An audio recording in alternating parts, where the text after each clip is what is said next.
नमस्कार दोस्तों, आप सभी का स्वागत करता हूं अपने YouTube channel RS English world पे। दोस्तों, आज का पार्ट 3 वीडियो है और 1 लाइनर क्वेश्चन आंसर है पार्ट 3 में। तो चलिए आज के इस चैप्टर को, इस क्वेश्चन आंसर को ख़त्म करते हैं। It is difficult to imagine ... took years to complete। Okay, ये पूरे 1 लाइनर क्वेश्चन आंसर है, पैराग्राफ के आधार पर है।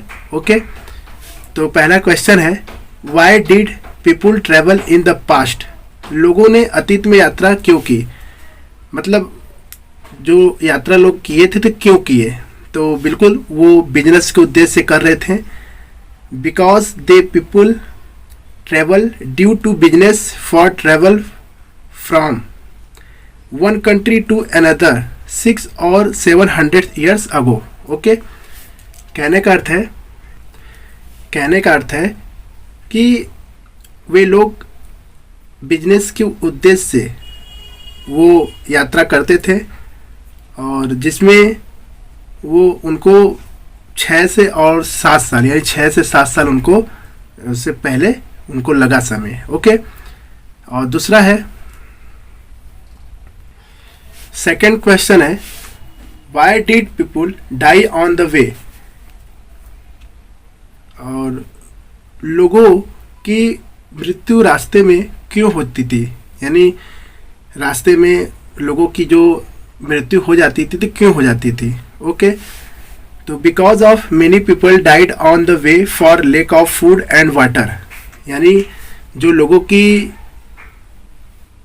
मृत्यु हो जाती थी तो वो भोजन और पानी के अभाव के कारण उनकी उस रास्ते में ही दम तोड़ देते थे। Okay,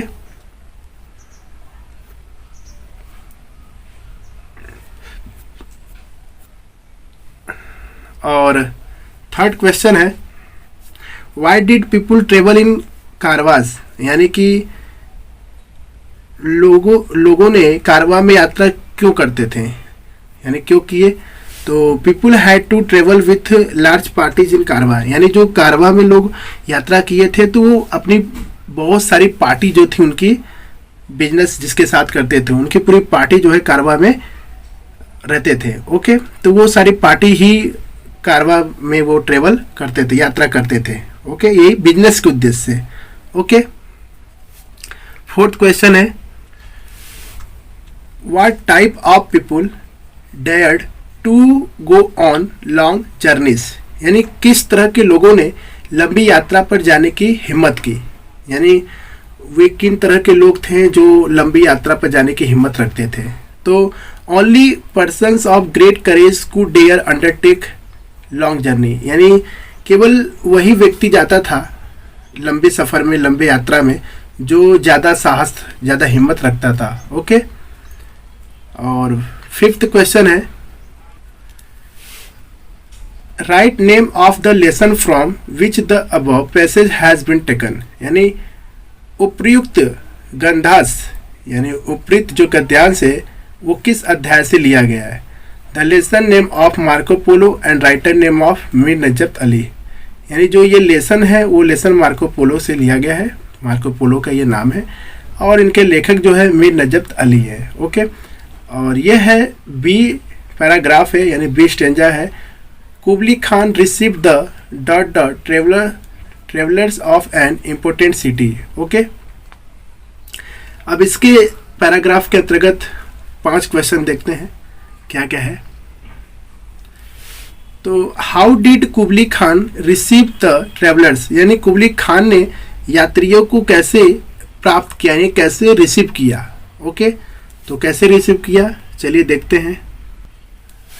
कुबली Khan receive the travellers with great kindness, यानी कि कुबली खान जो है उस सभी यात्रियों को अपने एक महान दयालुता के साथ उन लोगों को रिसीव किया।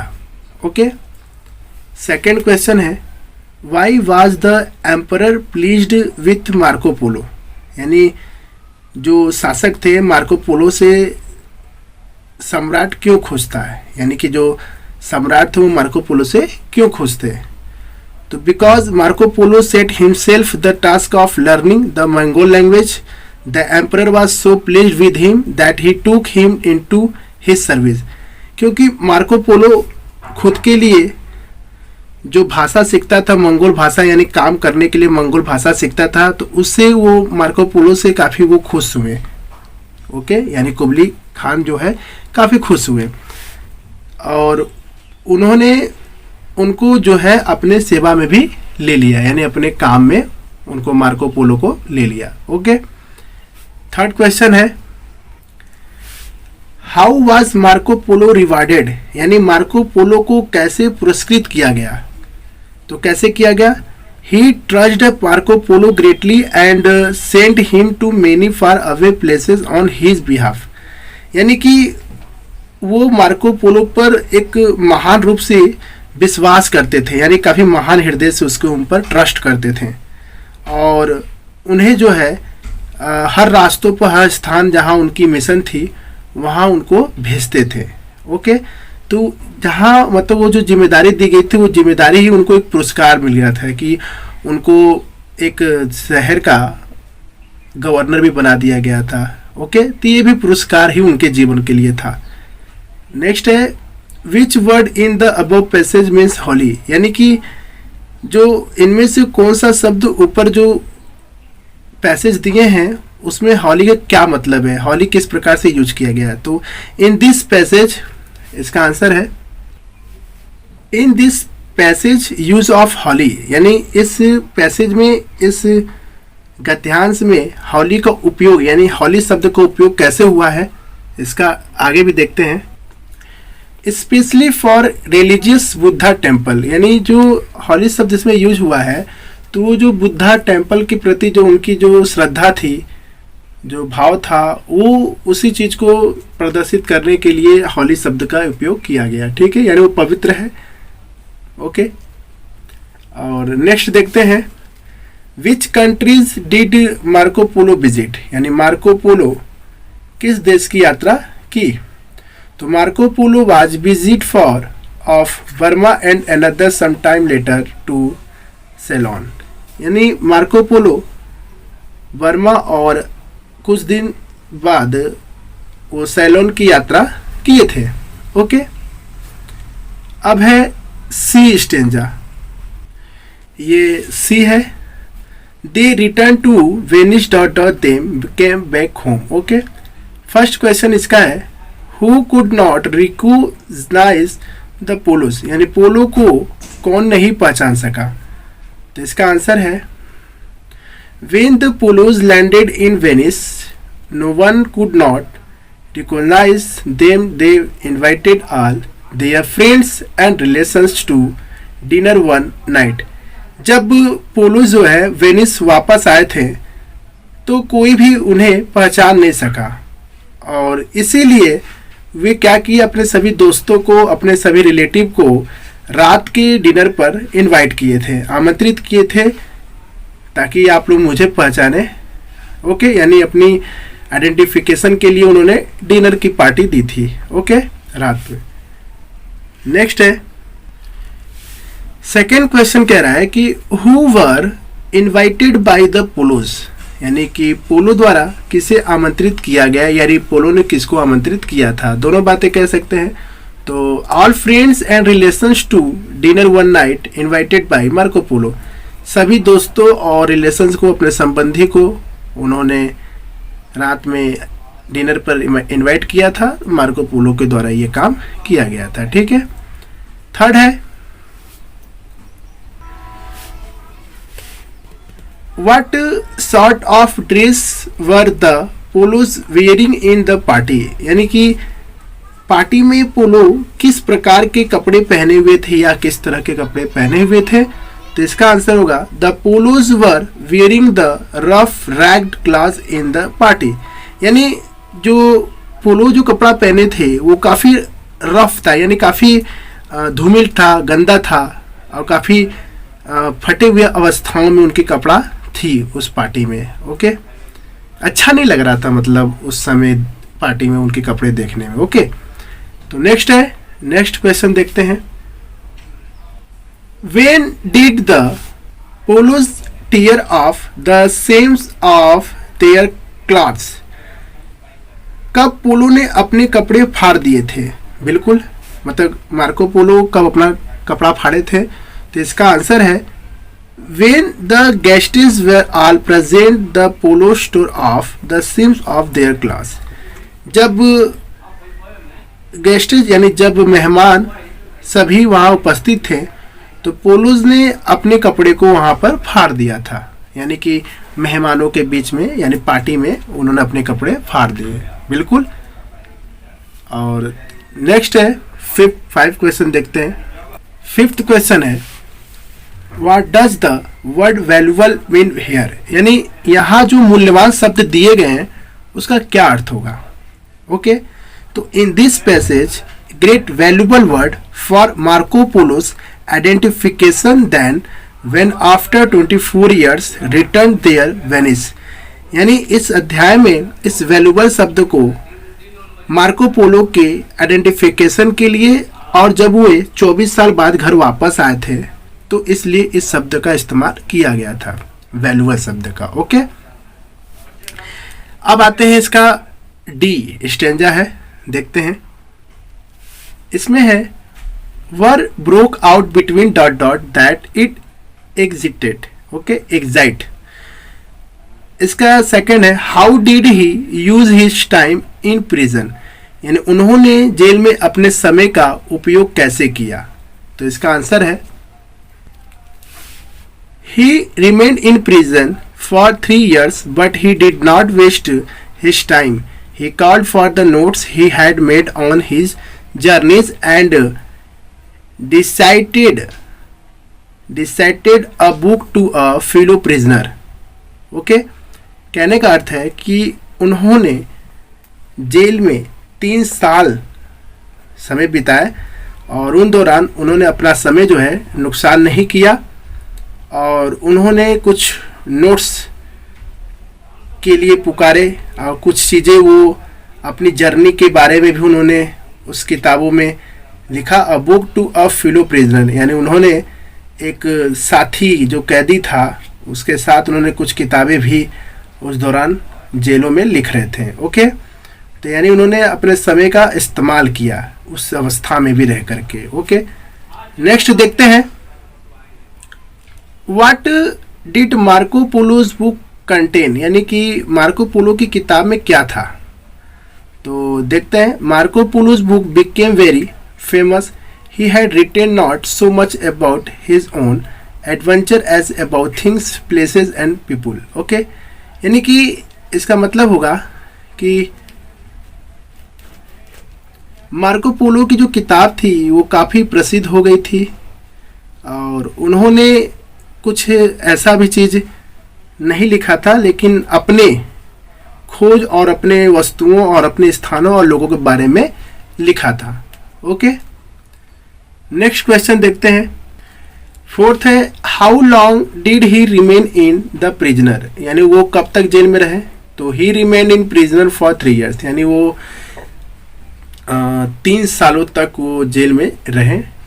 और फिफ्थ है which word in the above passage means the same as an act of bravery, यानी जो ब्रेवरी शब्द है ये किस प्रकार के यूज किया गया है। तो इसका अर्थ होगा, देख लेते हैं।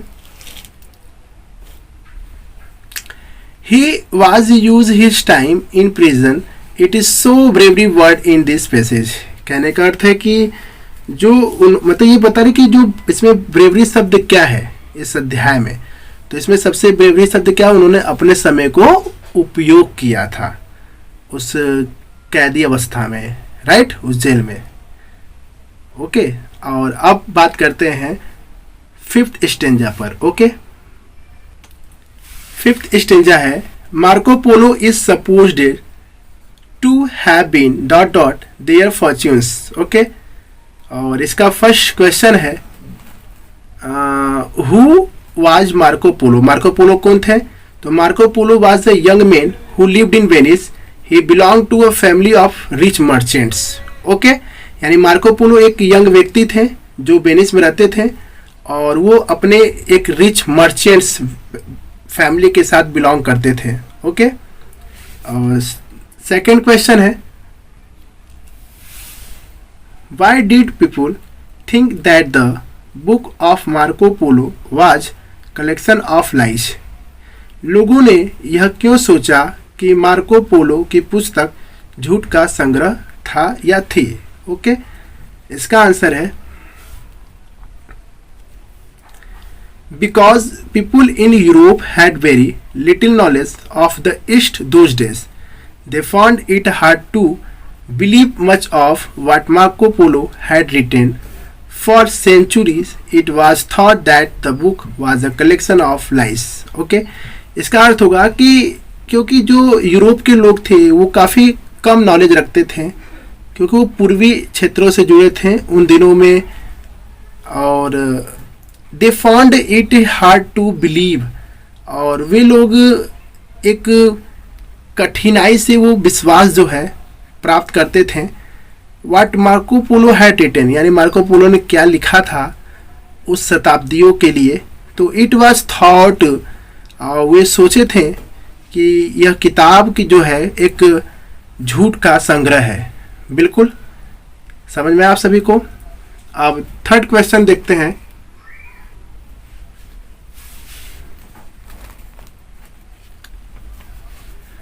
थर्ड क्वेश्चन है, how did Marco Polo's book inspire others? Okay, यानी मार्को पोलो की जो किताबें थी वो दूसरों को कैसे प्रेरित करती है? ओके, मतलब मार्को पोलो की जो किताब थी वो दूसरों को कैसे प्रेरित करती है? ओके, इसका आंसर है it was only 19th century that the facts were verified by travelers and scholars and found generally to be true. Okay, यानी ये 19वीं शताब्दी की थी, और इसमें जो सभी फैक्ट्स थे वो काफ़ी यात्रियों के द्वारा जो वेरीफाइड किए गए थे, विद्वानों के द्वारा जो खोजे गए थे, वो जनरली सामान्य रूप से सत्य था, और इसीलिए लोगों को प्रेरणा देता था, यानी प्रेरित करता था। ओके, फोर्थ है, मतलब who began to dream of going out to India and China, यानी कौन भारत और चीन जाने का सपना देखने लगा? ओके, यानी कौन भारत और चीन जाने का सपना देख रहा था? चलिए इसका आंसर देखते हैं। इसका आंसर है Marco, who were fond of adventure began to dream of going out to India and China and making their fortunes. Okay, fortunes, तो यानी वो मार्को थे जिसने अपनी खोज के लिए, उन्होंने अपने सपनों को शुरुआत करने के लिए, पूरा करने के लिए भारत और चीन जाने के लिए वो सपना देख रहे थे, और उन्होंने अपने इस दुर्भाग्यपूर्ण यानी अपने भाग्य को बनाने के लिए। ओके, और नेक्स्ट है और फाइनल ये है, वन लाइनर क्वेश्चन का ये फाइनल क्वेश्चन आंसर है, what does the word fancy means in the above passage? यानी उपर्युक्त गद्यांश में फैंसी शब्द का क्या अर्थ होगा? तो Marcos book FIDE people fancy, यानी जो मार्को किताबें थी वो लोगों को पस्त करती थी। ओके, यानी एक अपने आप में झूठा था या सच्चा था, ये उन लोगों को पूरी तरीके से क्लियर नहीं होती थी। ओके, यही शब्दों का इस्तेमाल इसमें किया गया है। ओके, आई होप कि आपको वन लाइनर क्वेश्चन समझ में आएंगे, और इसके ही आधार पर शॉर्ट आंसर रहेंगे, और शॉर्ट आंसर के आधार पर भी आपका लॉन्ग रहेंगे। ओके, तो चलिए आज तक के लिए आपका वन लाइनर कंप्लीट हो गया, और उम्मीद करते हैं आपको मेरा ये वीडियो पसंद आएगा।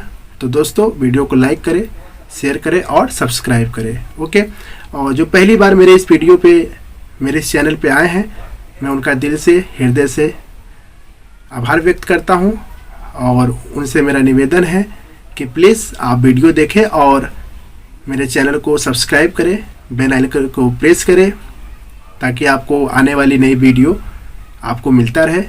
Thanks all of you, thanks for watching my video, and God bless all of you. Thanks.